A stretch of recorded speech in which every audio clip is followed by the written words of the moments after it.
তাদের পারিশ্রমিকের চেক টাকা পেতে সকাল থেকে সন্ধ্যা পর্যন্ত ক্রিকেটারদের অপেক্ষা, কিন্তু চেক বাউন্স হওয়ায় আবারও তারা হতাশ। করণীয় নির্ধারণে রাতে ক্রিকেটারদের নিয়ে বৈঠকও করেছেন অধিনায়ক তাসকিন আহমেদ। মালিক পক্ষ থেকে আবারও আশ্বাস দেওয়া হয়েছে ফ্ল্যাট বিক্রি করে পরিশোধ করা হবে ক্রিকেটারদের পারিশ্রমিক। এমনকি মালিকের ব্যক্তিগত গাড়িও বন্ধক রাখার দাবি করা হচ্ছে। রাজশাহী না পারলে বিসিবি পারিশ্রমিক পরিশোধ করবে, এমন আশ্বাসে ম্যাচ খেলে যাচ্ছেন ক্রিকেটাররা। আমি পাইনি অন্তপক্ষে, কিন্তু অন্যান্য প্লেয়াররা প্রথম যেটা 25% কথা ছিল 25% দেওয়া হয়েছে, এবং গত পরশু দিন আমাদের 25% প্লেয়ারদের চেক দেওয়া হয়েছে। আপনারটা কি বাউন্স করেছে? না, আমাকে কোনো চেক দেয়নি। এখন যে পরিস্থিতি, আমার কাছে মনে হয় যে স্টিল এখন আমাদের সামনে যে 7 দিন সময় আছে, আমি আশা করি যে ইনশাআল্লাহ 7 দিনের ভিতরে সবকিছু সমাধান হবে। কঠোর হওয়ার পরিবর্তে প্রশ্নবিদ্ধ ফ্রাঞ্চাইজিগুলোর প্রতি নজরদারি বাড়ানোর প্রতিশ্রুতি দিয়েছে বিসিবি। 7 ফ্রাঞ্চাইজি মালিক ও প্রতিনিধিদের বৈঠকে হাজির হয়নি চিটাগং কিংস। পারিশ্রমিক ইস্যুতে রাজশাহীর সাথে এই দলটারও টালমাটাল অবস্থা। বিপিএল কে নিয়ে অব্যবস্থাপনার দায় স্বীকার করেছে বিসিবি। দলগুলোর অবস্থা বিবেচনায় লভ্যাংশের ভাগ দেওয়ার সংস্কৃতি এবার থেকেই চালু করতে চায়। নানা ইস্যু, হাজারো অভিযোগ। ক্রিকেটার ফ্র্যাঞ্চাইজি বোর্ড 3 পক্ষে জর্জরিত বিপিএল। সমস্যার বরফ গলাতে 7 ফ্র্যাঞ্চাইজি মালিকের সাথে বৈঠকে বসেছিল গভর্নিং কাউন্সিল। আমন্ত্রণে সাড়া দেয়নি চিটাগং কিংস। পারিশ্রমিক ইস্যুতে রাজশাহীর সাথে এই দলটারও টালমাটাল অবস্থা। আলোচনার ফলাফল খোলাসা করেননি গভর্নিং কাউন্সিল সদস্য সচিব নাজমুল আবেদিন ফাহিম। আপাতত মিলেছে প্রশ্নবিদ্ধ ফ্র্যাঞ্চাইজিগুলোর প্রতি নজরদারি বাড়ানোর প্রতিশ্রুতি। আমরা এখন প্রায় প্রতি মুহূর্তে আমরা ফলো করবো তাদেরকে, তারা তাদের কমিটমেন্টে কতটুকু রাখছে, তাদেরকে যতটুকু সম্ভব প্রেশার রাখার চেষ্টা করা, সো দ্যাট প্লেয়ারদের পেমেন্টের কথা যদি বলি, বিশেষ করে তাদের দিক থেকে যেন ঘাটতি না থাকে, তারা যেন স্যাটিসফাইড থাকে, এই বিষয়গুলো যেন তারা ইনশিওর করেন। বিপিএল কে নিয়ে দেশে বিদেশে বইছে সমালোচনার ঝড়। দায় এড়াতে চায় না বিসিবি। হয়তো আমরা আরো কিছুটা ভিন্নভাবে জিনিসগুলো দেখতে পারতাম, বাট যে ঘটনাগুলো ঘটেছে তার কিছু কিন্তু একেবারেই আনএক্সপেক্টেড ছিল। এটা আমরা মোটেই আশা করিনি, কিন্তু বাট এটা হ্যাভিং সেড দ্যাট, বাট দায়টা আমাদের নিতেই হবে। জাতীয় দলের ক্রিকেটার পারভেজ হোসেন ইমনকে নিয়ে চিটাগং কর্ণধার সামির কাদের চৌধুরীর বক্তব্যে বিব্রত বোর্ড। এটা আমরা মোটেই ভালোভাবে নেইনি, অফকোর্স, কারণ আমাদের একজন জাতীয় দলের খেলোয়াড় এরকম একটা বিহেভিয়ার ফেস করতে হবে, এটা আমরা কখনোই চাই না। তবে রাজশাহী চিটাগংকে বাদ দিয়ে বাকিদের কার্যক্রমে সন্তুষ্ট গভর্নিং কাউন্সিল। দলগুলোর অবস্থা বিবেচনায় লভ্যাংশের ভাগ দেওয়ার সংস্কৃতি চালু করতে চায় এবার। যে কোনো পরিমাণই হোক না কেন, আমরা এটা শুরু করতে চাই যে টু গিভ এ মেসেজ যে আমরা তাদের সাথে আছি। এটা যদি সম্ভব হয়, এটা অবশ্যই হবে। 7 বছরে তো আসলে ওভাবে করে আমাদেরকে কোনো সময় ডাকা হয়নি। আই এম ভেরি হ্যাপি যে ওনারা ডেকেছে। ইট ওয়াজ আ নর্মাল ডিসকাশন, বিপিএল কে কিভাবে করে ইমপ্রুভ করা যায়, কিভাবে করে ভালো করা যায়, ততটুকুই আমাদের চেষ্টা ছিল। সঙ্গে বাড়ছে প্রাইজ মানিও। 50 লাখ বেড়ে চ্যাম্পিয়ন 2.5 কোটি আর রানার্স আপ দল পাবে 1.5 কোটি টাকা। প্লে অফের বাকি 2 দলও প্রথমবারের মতো এবার অর্থ পুরস্কার পাচ্ছে। রেদওয়ান শুয়েব, চ্যানেল 24, ঢাকা। একদিন বিরতি দিয়ে কাল আবারও মাঠে গড়াচ্ছে বিপিএল। যথারীতি 2 ম্যাচ। মিরপুরে দুপুর 1টায় প্রথম ম্যাচে রংপুর রাইডার্সের মুখোমুখি হবে চিটাগং কিংস। সন্ধ্যা 6:30টায় উড়ন্ত ফরচুন বরিশালের বিপক্ষে লড়বে ঢাকা ক্যাপিটালস।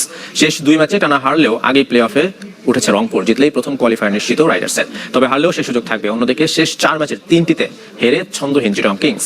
যদিও 10 পয়েন্ট নিয়ে সেরা 4-এ বন্দরনগরী দলটি। প্রথম দেখায় চিটাগংকে 33 রানে হারিয়েছিল রংপুর। এদিকে প্লে অফের স্বপ্ন বাঁচিয়ে রাখতে বরিশালকে হারাতেই হবে ঢাকা ক্যাপিটালসকে। 10 ম্যাচে 6 পয়েন্ট নিয়ে 6 নম্বরে এখন শাকিব খানের দল।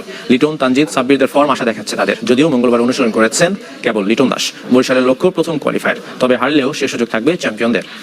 I've seen them do it in tough conditions. জয় ফিরতে আমরা আত্মবিশ্বাসী, ছেলেদের উপর আস্থা রয়েছে। গ্লোবাল সুপার লিগ থেকে দেখছি ওদের ঘুরে দাঁড়ানোর সামর্থ্য রয়েছে। নারী দলের টি-20 সিরিজের খবর। হার দিয়ে সিরিজ শুরু করলো বাংলাদেশ। প্রথম ম্যাচে 8 উইকেটের বড় ব্যবধান জিতেছে ওয়েস্ট ইন্ডিজ। সেন্ট কিটসে টস জিতে ব্যাট করতে নেমে 144 রানে চ্যালেঞ্জিং স্কোর পায় টাইগার্সরা। হাফ সেঞ্চুরি করেন বাংলাদেশ অধিনায়ক। 40 বলে 53 রানে অপরাজিত নিগার সুলতানা। তবে ব্যাটিং উইকেটে লক্ষ্য তাড়া করতে বেগ পেতে হয়নি স্বাগতিকদের। হেইলি ম্যাথিউস ও ডিয়ান্দ্রা ডটিনের হাফ সেঞ্চুরিতে 19 বল আগেই জয় তুলে নেয় ওয়েস্ট ইন্ডিজ। 3 ম্যাচ সিরিজে 1-0 এগিয়ে ক্যারিবীয়রা। এবার অনূর্ধ্ব-19 নারী বিশ্বকাপের খবর। নিয়ম রক্ষার সুপার 6-এর শেষ ম্যাচে ওয়েস্ট ইন্ডিজকে 10 উইকেটের বিশাল ব্যবধানে হারিয়েছে বাংলাদেশ। কোলালামপুরে টস হেরে ব্যাট করতে নামে ওয়েস্ট ইন্ডিজ। বৃষ্টির কারণে দেরিতে শুরু হওয়া ম্যাচ 13 ওভারে নেমে আসে।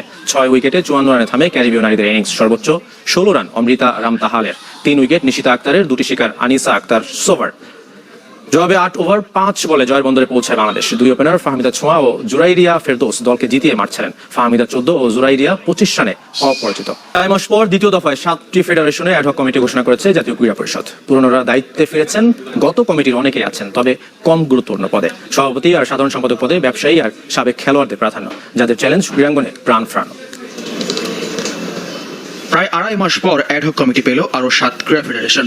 সাঁতার, টেবিল টেনিস, ভলিবল, ভারোত্তোলন, কারাতে, বডি বিল্ডিং আর ফেন্সিং ফেডারেশনের কমিটি ঘোষণা করেছে জাতীয় ক্রীড়া পরিষদ। গত 14 নভেম্বর প্রথম দফায় 9টি ফেডারেশনের অ্যাডহক কমিটি হয়েছিল। ফেডারেশন পুনর্গঠনের মিশনে নতুন কমিটির সংখ্যা দাঁড়ালো 16। ক্রীড়াঙ্গনে প্রাণ ফেরানোর প্রত্যাশা কর্মকর্তাদের। আমি তো মনে করি যে যে স্থবিরতা ছিল সেটা কাটিয়ে উঠতে পারবে। যখনই একটা নতুন কমিটি আসবে সেই কমিটি চেষ্টা করবে যে খেলাধুলা যেন মাঠে থাকে। ক্রীড়া পরিষদের ডাইরেক্টর ছিলাম, তা আমি জানি কি কি প্রতিবন্ধকতা, ওগুলি ইনশাল্লাহ কাটিয়ে উঠতে পারবো এবং খেলোয়াড়রা খুশি হবে। সাঁতার ফেডারেশনের নৌবাহিনী প্রধানই থাকছেন সভাপতি। সাধারণ সম্পাদকের দায়িত্বে ফিরেছেন মাহবুবুর রহমান শাহিন। আগের কমিটির সহসভাপতি মহিউদ্দিন আহমেদ এবার ভারোত্তোলনের সভাপতি। বাকি কমিটিগুলোতে সভাপতি, সহসভাপতি আর সাধারণ সম্পাদক পদে ব্যবসায়ী আর সাবেক খেলোয়াড়দের প্রাধান্য। ভলিবলে ব্যবসায়ী ফারুক হাসান সভাপতি, সাবেক খেলোয়াড় বিমল ঘোষ ভুলু সাধারণ সম্পাদক হয়েছেন। দীর্ঘদিন পর বাদ পড়েছেন আশিকুর রহমান মিকু। কারাতে ফেডারেশনের শাহজাদা আলম সভাপতি ও মোয়াজ্জেম হোসেন হয়েছেন সাধারণ সম্পাদক। টেবিল টেনিস ফেডারেশনের সভাপতি এম এ জামান ও সাধারণ সম্পাদক এ এম মাকসুদ। ফেন্সিং এর সভাপতি সাবেক সাধারণ সম্পাদক কামরুল ইসলাম। সাংগঠনিক অভিজ্ঞতা আর নতুন পরিকল্পনায় ফেডারেশনগুলোকে এগিয়ে নেওয়ার চ্যালেঞ্জ তাদের।